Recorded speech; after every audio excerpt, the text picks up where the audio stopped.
আসসালামু আলাইকুম, সবাই কেমন আছেন? আশা করি ভালো আছেন। যে যেখান থেকে আমার ভিডিওটা দেখতেছেন সবাইকে অসংখ্য ধন্যবাদ আমার ভিডিওটা প্লে করার জন্য। আর যারা এখন আমার চ্যানেলটা সাবস্ক্রাইব করেন না তাদেরকে অনুরোধ করবো আমার চ্যানেলটা সাবস্ক্রাইব করে দিবেন। আর যারা অলরেডি সাবস্ক্রাইব করছেন তাদেরকে অসংখ্য ধন্যবাদ সাবস্ক্রাইব করার জন্য। তো আমার যে তিতিরের বাচ্চাগুলো দেখতেছেন এগুলোর অবস্থা বেশ ৪-৫ দিন ধরে খুবই খারাপ ছিল। আজকে বয়স হচ্ছে ওদের ১১ দিন। তো ১১ দিন বয়সে গ্রোথ আলহামদুলিল্লাহ ভালো ছিল, কিন্তু আমার যে কোনো একটা কারণে অবস্থা খারাপ হয়ে গেছিলো। আমি বেশ কয়েকটা ডক্টর দেখাইছি। তো এখানে ৪০০ প্লাস বাচ্চা নিয়েছিলাম, এখন মনে হয় ৩৫০ সামথিং, ১০-২০টা কম বেশি হইতে পারে। কারণ আমার লাস্ট ৩-৪ দিন ধরে পার ডে ধরেন ২০-২২টা ২৫টা এরকম করে মারা গেছে। তো কেন মারা গেছে আসলে আমি অনেক ট্রিটমেন্ট করছি, কিন্তু আমি ধরতে পারিনি আসলে কী কারণে মারা গেছে বা কী হইতে পারে। কারণ আমি সব কিছু করছি, যে দেখেন হিটের ব্যবস্থা করছি, মেডিসিন ব্যবস্থা করছি। তো এখানে এত অল্প পরিমাণের বাচ্চা, তারপরে মেডিসিন যদি দেখাই, দেখেন কী পরিমাণে ঘাটতি মেডিসিনের।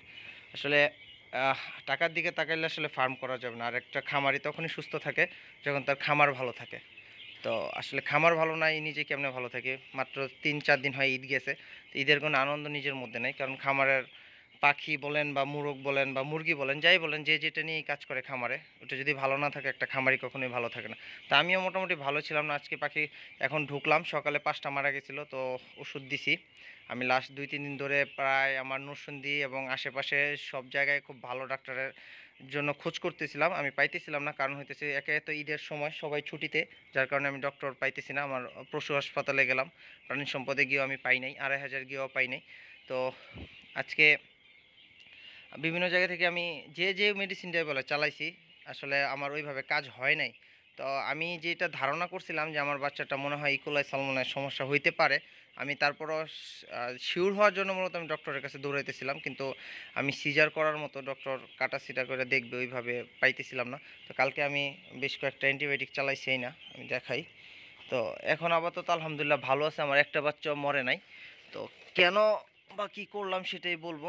দেখেন আগে হচ্ছে প্রেসক্রিপশনটা পরে দেখাই। এই অ্যান্টিবায়োটিকগুলো চালিয়েছিলাম, নাওনা কোম্পানির হয়েছে নোভোসিন বেট, আর হচ্ছে সাথে পিএস দিছে, এন্ড্রোপিন দিছে, আরও অনেক কিছু, কিন্তু কাজ হয় নাই। তো সকালে চালাইছি এগুলো প্রায় ৩-৪ দিন ধরে ২০০০ টাকার ওষুধ আনছি, আবার ২০০০ টাকার ওষুধ আনছি, কাজ হয় নাই। তো আমার মন আসলে হয় নাই। তো আজকে আমি রূপগঞ্জ গেছিলাম, রূপগঞ্জ গিয়ে এই ডক্টর MBM জাহাঙ্গীর রতন, তো ওনার সাজেশনে এই মেডিসিনগুলো আনছি।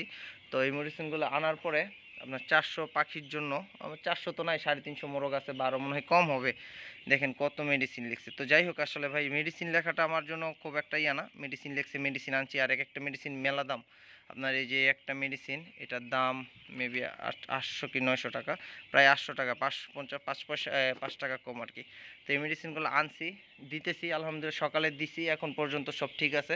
আবার আগামীকালকে সকালে আসলে বলতে পারবো যে কতটুকু ইমপ্রুভ হয়েছে, আসলে এদের কি কাজ করছে কি করছে না। আমার মনে হয় কিছুটা কাজ করছে, কারণ প্রতিদিন তো সকালে আসলে ১০-১২টা পাইতাম, বিকালে আসলে হলো ৫-৭টা পাইতাম। তো আজকে বিকালে পাই নাই, সকালে 6টা বাচ্চা পাইছিলাম, ওই 6টায় নিয়ে গেছিলাম আমি ডক্টরের কাছে। এখানে 3টা বাচ্চা রয়ে গেছে, তো এই 3টা এখন আমি ফালাই দেবো। এইগুলোর দরকার নাই, ডক্টরের দেখাবো না আশা করি। তো এখানে তারপরেও